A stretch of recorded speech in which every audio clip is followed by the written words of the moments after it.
கௌதம் சரியில்ல. நாளைக்கு என்ன நடக்க போதுன்னு பார்க்கலாம் வாங்க. எபிசோட் ரொம்ப அருமையா இருந்துச்சுன்னே சொல்லலாம். ஸ்கிப் பண்ணாம ஃபுல்லுடையும் கேளுங்க. அதுக்கு நான் இந்த வீடியோ பிடிச்சிருந்துச்சுன்னா லைக் பண்ணி பாருங்க. ரொம்ப பிடிச்சிருந்துச்சுன்னா நம்ம சேனலுக்கு வந்து சப்ஸ்கிரைப் பண்ணி கண்டினியூஸாக ஆதரவு தாங்க. ரொம்பவே சோகத்தின் உச்சத்தில் இருக்காங்க ஹேமா. அவங்களால சுத்தமாக முடியல. ரொம்ப நாள் கழிச்சு ஜெயாவை வந்து கோயிலுக்கு போயிட்டு வர மாதிரி காட்டுறாங்க.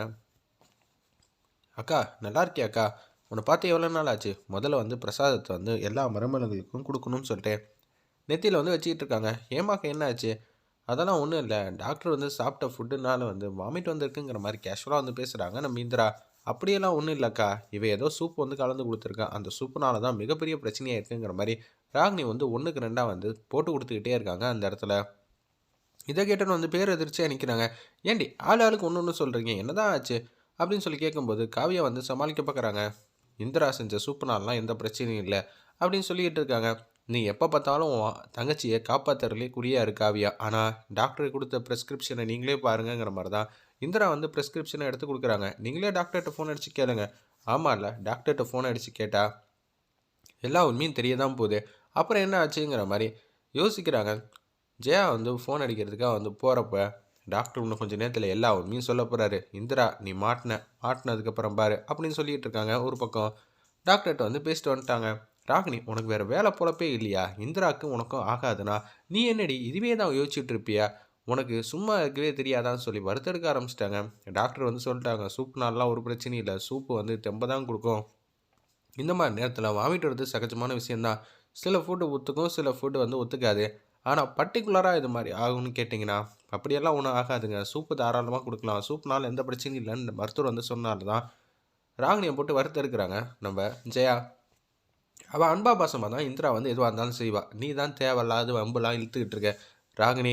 அவளை தான் சொல்லிட்டேன். குடும்பம்னா உனக்கு பிடிக்குமா பிடிக்காதா? இந்திராவை தான் நீ டார்கெட் பண்ணுவியா? கேவலமாக இருக்குடி. வெளியில் பச்சையாக தெரியுது. அதனால தான் இந்திராவுக்கும் உனக்கு ஆகவே மாட்டேங்குது. ஏண்டி இப்படி இருக்க? என் உயிரை போட்டு வாங்காத. இந்திராவை பிடிக்கலன்னா அப்படியே வந்து தள்ளி நின்று தூரத்துலேருந்து பாரு. அதனால் இந்திரா எது செஞ்சாலும் குத்தம் அப்படின்னு சொல்லிக்கிட்டு இருந்தேன்னு வச்சுக்கிங்க. இதுக்கு மேலே என்ன சொல்கிறதுன்னு தெரில. மரியாதையாக ஒதுங்கி போயிடு, இல்லாட்டி நான் ஒதுக்குற மாதிரி ஆகிடுங்கிற மாதிரி ஜெயா வந்து மாஸ் பண்ணுறாங்க. இதை கேட்டவன் வந்து பேர் எதிர்ச்சியாக நிற்கிறாங்க ஒத்துமொத்த குடும்பம். என்னது ராகினியை வந்து எதிர்த்து நிற்கிறாங்க நம்ம ஜெயா. யாருக்காகன்னு பார்த்தா இந்திராக்காக. இதெல்லாம் பாசிபிளே இல்லையே அப்படின்னு சொல்லும்போது, ஏய் டாக்டர் என்ன சொன்னாங்க தெரியுமா? இந்திரா சூப்பெல்லாம் எல்லா மருமகளுக்கும் கொடுங்க, ரொம்ப ஆரோக்கியமாக இருக்கும்னு சொன்னாங்க. உன் அக்கா ஹேமாக்கும் காவியாக்கும் சூப் எடுத்துகிட்டு வந்து கொடு சரியா அப்படின்னு சொல்லி பாசிட்டிவாக வந்து பேசிகிட்டு இருக்காங்க அந்த இடத்துல நம்ம ஜெயா. ஒரு பக்கம் வந்து ரொம்ப சந்தோஷமாக வந்து இருக்காங்க. எப்பட்றா இவங்க சந்தோஷமாக இருக்கலாம்னு சொல்லி யோசிச்சுட்டு இருக்காங்க அந்த இடத்துல ராகினி. அத்தை அத்தை ரொம்ப டோஸ் கொடுத்தாங்களா? சின்ன அத்தை ரொம்ப பாவம் இல்லை அப்படின்னு சொல்லி ஏமா சுபா இந்திரா காவ்யா எல்லாரும் சேர்ந்து ராகினி வந்து கலாய்ச்சோன்னே அவங்க ரொம்ப மட்டும் வெளியே போகிறாங்க. இவங்க நிம்மதியாக இருக்கிறத என்னால் தாங்க முடியல. எப்படி எப்படி இதெல்லாம் நடந்துச்சு? நம்ம தானே சூப்பில் இந்த விஷயத்த வந்து கலந்தோங்கிற மாதிரி யோசிச்சுட்டு இருக்காங்க அந்த இடத்துல நம்ம ராகினி. அவங்க வந்து திங்க் பண்ணிகிட்டு இருக்காங்க. கௌரிங்கிற வீட்டு வேலைக்காரிக்கு வந்து ஃபோன் அடிக்கிறாங்க. அவங்க வந்து பேச்ச ஆரம்பிக்கிறாங்க. எங்கடி போனேன்? நான் ஒரு திட்டத்தை சொன்னேன்னா அதை செயல்படுத்துறதுக்கு இவ்வளோ நேரமாக ஆகும் அப்படின்னு சொல்லி கடுப்பில் வந்து கேட்குறாங்க. ஆமாம், நீங்கள் சொன்ன மாதிரி ஆளை வந்து பிடிக்கிறதுக்கு தான் போயிருக்கேன். ரிட்டர்ன் வந்து வந்துக்கிட்டு இருக்கேன் அவங்கள கூட்டிகிட்டு. குழுவை சேர்ந்தவங்கள பிடிக்கிறதுன்னு அவ்வளோ லேசுப்பட்ட காரியமா? சரி சரி வா வா அப்படின்னு சொன்னோன்னே அவங்க மீட் பண்ணுறாங்க. 2 லேடிஸை வந்து கூட்டிகிட்டு வராங்க அந்த இடத்துல. எதுக்காக நீங்கள் எங்கள் டீமில் வந்து சேர்ந்துக்கலாம் அப்படின்னு சொல்லி ஆசைப்படுறீங்கன்னு ராகினி வந்து கேட்குறாங்க. அந்த விஷயத்தில் வந்து நான் ரொம்ப கோவத்தில் இருக்கேம்மா. என்ன ஆச்சு அப்படின்னு சொல்கிறாங்க. நான் ஏகப்பட்ட ஆர்டர்லாம் கொடுத்துருக்கேன். கிட்டத்தட்ட வந்து 1000 லிட்டரு எண்ணெய் என்னால் மட்டும்தான் விற்கிது. அவ்வளோ கடுமையான உழைப்பு நான் குழுவுக்கு வந்து போட்டிருக்கேன். ஆனால் என்ன பண்ணுறது? என்னை யாருமே வந்து மதிக்கலை. என்ன தலைவியும் ஆக்கலை. என்னை சாதாரண ஒரு எடுபடியாக தான் வச்சுருக்காங்க. அதனால் அந்த குழுக்கு நான் ஏதாவது செம்மையாக செய்யணும்னு ஆசைப்பட்றேன். உன் கூட சேர்ந்துட்டல இனிமேட்டு எல்லாமே கலக்கல் தான் அப்படின்னு சொல்லிட்டு இருக்காங்க அந்த 2 பொம்பளைங்களும். ஒரு பக்கம் ராகினி வந்து சந்தோஷமாக இருக்காங்க. சரி, நீங்கள் நினச்சதை எனக்காக செஞ்சீங்கன்னா ஓகே தான். நான் நினச்சதை நீங்கள் செஞ்சீங்கன்னா நீங்கள் நினச்சி பார்க்காத அளவுக்கு பேமெண்ட் வந்து நான் தருவேன். ஓகேங்களா அப்படின்னு சொல்கிறாங்க. இதை விட எங்களுக்கு என்ன வேணும்? அந்த குழுவும் பழி வாங்கின மாதிரி ஆச்சு, எங்களுக்கு சன்மானமும் கிடச்சிச்சின்னா நாங்கள் ரொம்ப ஹாப்பியாக சந்தோஷமாக தான் இருப்போங்கிற மாதிரி பேச்ச ஆரம்பிக்கிறாங்க அந்த இடத்துல நம்ம ராகினி. வீட்டில் இருக்கிற எல்லாரும் நிம்மதியாக சந்தோஷமாக இருக்கிறப்ப ராகினி மட்டும் எப்படி இருந்தாலும் குழுவுக்கு தலைவி ஆகும்போது இந்த குடும்பமே அசிங்கப்பட்டு நிற்கணும் தான் யோசிச்சுட்டு இருக்கப்ப இந்திரா வந்து எப்படி வந்து குழு தலைவி ஆகும்போது பேசணுங்கிற மாதிரி அந்த இடத்துல சொல்கிறாங்க. அக்கா என்னக்கா பண்ணுறீங்க அப்படின்னு சுபாட்ட பேசும்போது, நானா சமையல் ப்ரோக்ராம்லாம் எப்படி பார்க்குறது, கார்டனிங் எப்படி மெயின்டைன் பண்ணுறது, வீட்டை எப்படி சுத்தபத்தமாக க்ளீனிங் வந்து பண்ணுறதுன்னு தான் கிச்சன் டூரு அது இதுன்னு பார்த்துக்கிட்டு இருக்கேன்.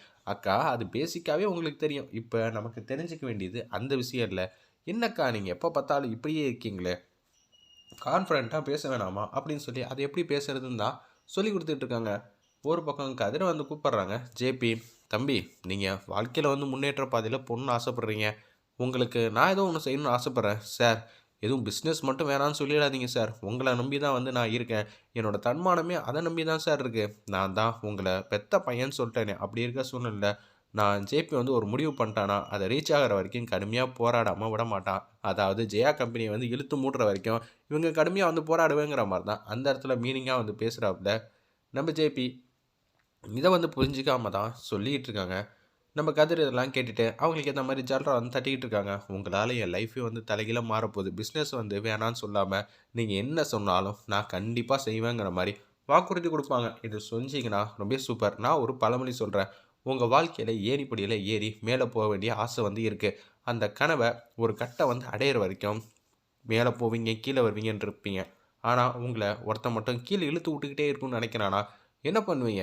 ஒரு கட்டத்துக்கு மேலே போயிட்டா நிம்மதி சந்தோஷம் எல்லாமே கிடச்சிரும். ஆனால் மனசு வந்து 2 மனசாக வந்து யோசிக்கும். நம்ம வந்து கீழே வந்துடுவோம் நம்மளா தோற்று. அது பரவாயில்ல, பிஸ்னஸ்னால் நம்மளா முடிவெடுக்கிறது தானே. ஆனால் கௌதம் பர்டிகுலராக அவங்கள இழுத்து விட்டுக்கிட்டே இருக்கான். அவன் என்ன பண்ண ஆசைப்படுறீங்க? அவனோட பார்த்தாலே கோவம் வருது. கோவப்பட்டால் மட்டும் போருமான்னு சொல்லி உசுப்பேற்றி விட்டு கையில் ஒரு பொருளை கொடுக்குறாங்க. என்ன சார் இந்த மாதிரி பொருளாக கொடுக்குறீங்க, எனக்கு ரொம்ப பயமாக இருக்குது அப்படின்னு சொல்லிட்டு இருக்கப்ப, நீங்கள் வாழ்க்கையில் உருப்படணும் ஜெயிக்கணும்னா கண்டிப்பாக இந்த விஷயத்த செஞ்சு தான் ஆகணும். நான் ஒன்றும் எனக்காக சொல்ல தம்பி, உன் நல்லதுக்காக தான் சொல்கிறேன்னு சொல்லி கேவலமாக அந்த இடத்துல சொல்லிக்கிட்டு இருக்காங்க. அந்த இடத்துல நம்ம ஜேபி இது எல்லாத்துக்கும் ஆமாஞ்சாமி போட்டாங்க.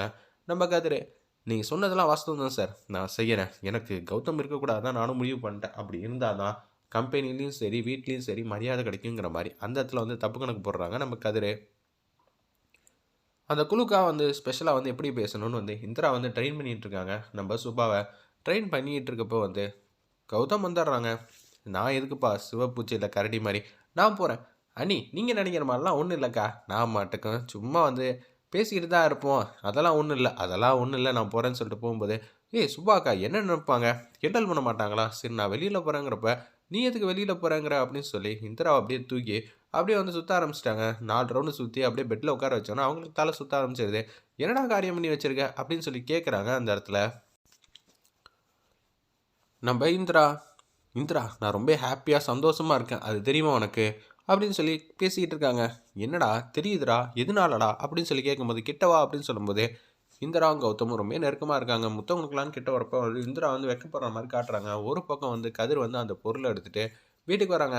அந்த பொருள்கிட்ட வந்து பேசுகிறாங்க மறைச்சி வச்சுக்கிட்டு இருக்கும்போது, இத்தனை நாளாக வந்து இந்த வீட்லேயே வந்து நீ ஆளுமை பண்ணிக்கிட்டு இருந்த, இனிமேட்டு அப்படி இருக்க வாய்ப்பே இல்லை, ஜேபி என் கண்ணை திறந்துட்டாங்கங்கிற மாதிரி தப்பு கணக்கு பண்ணுறாங்க கதிர். வெயிட் பண்ணி பார்ப்போம்.